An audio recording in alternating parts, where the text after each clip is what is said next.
గ్రామీణ భారతదేశం నడిబొడ్డున ఒకరి పేర్లు మరియు ముఖాలు తెలిసిన ఒక చిన్న గ్రామం ఉంది. గ్రామస్తులు వ్యవసాయం మరియు చేతివృత్తులపై ఆధారపడి జీవనం సాగిస్తున్నారు. అయితే ఈ ప్రశాంతమైన గ్రామం ఉపరితలం క్రింద చీకటి కమ్ముకుంది. దురాశ నుండి ఉద్భవించిన చీకటి. గ్రామస్తులలో ఒకరైన రోహన్ అనే వ్యక్తి ఎప్పుడూ సంపద మరియు అధికారం కోసం తృప్తి చెందని కోరికతో బాధపడుతూ ఉండేవాడు. చుట్టుపక్కల వారిని బాధపెట్టినా తనకు కావాల్సినది సాధించడానికి అతను ఏమీ ఆపలేడు.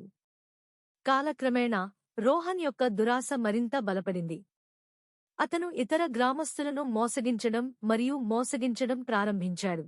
వారి నమ్మకాన్ని తన ప్రయోజనం కోసం ఉపయోగించుకున్నాడు. అతను తిరిగి చెల్లిస్తానని వాగ్దానం చేస్తూ వారి నుండి డబ్బు అప్పుగా తీసుకుంటాడు, కానీ ఎప్పుడూ చేయలేదు. వారి పంటలను కూడా దొంగిలించి మార్కెట్లో విక్రయించి లాభాలను తన వద్దే ఉంచుకునేవాడు.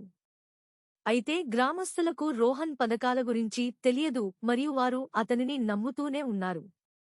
అయితే ఎట్టకేలకు ఓ రోజు నిజం వెలుగులోకి వచ్చింది. రోహన్ మోసాన్ని గుర్తించిన గ్రామస్తులు షాక్కు గురయ్యారు. వారు అతనిని గ్రామం నుండి బహిష్కరించారు, అతనికి తెలిసిన ప్రతిదానిని విడిచిపెట్టమని బలవంతం చేశారు. ఎట్టకేలకు తమను పట్టి పీడిస్తున్న దుర్మార్గాన్ని వదిలించుకున్నారని గ్రామస్తులు భావించారు, కానీ వారు తప్పు చేశారు. రోహన్ యొక్క దురాశ గ్రామం మొత్తానికి సోకిన ఒక పెద్ద వ్యాధి యొక్క లక్షణం మాత్రమే. రోజులు గడిచే కొద్దీ గ్రామస్తులు ఒకరిపై ఒకరు తిరగడం ప్రారంభించారు. ప్రతి ఒక్కరూ ఇతరులకన్నా ఎక్కువ సంపద మరియు అధికారాన్ని కూడబెట్టుకోవడానికి ప్రయత్నిస్తున్నారు.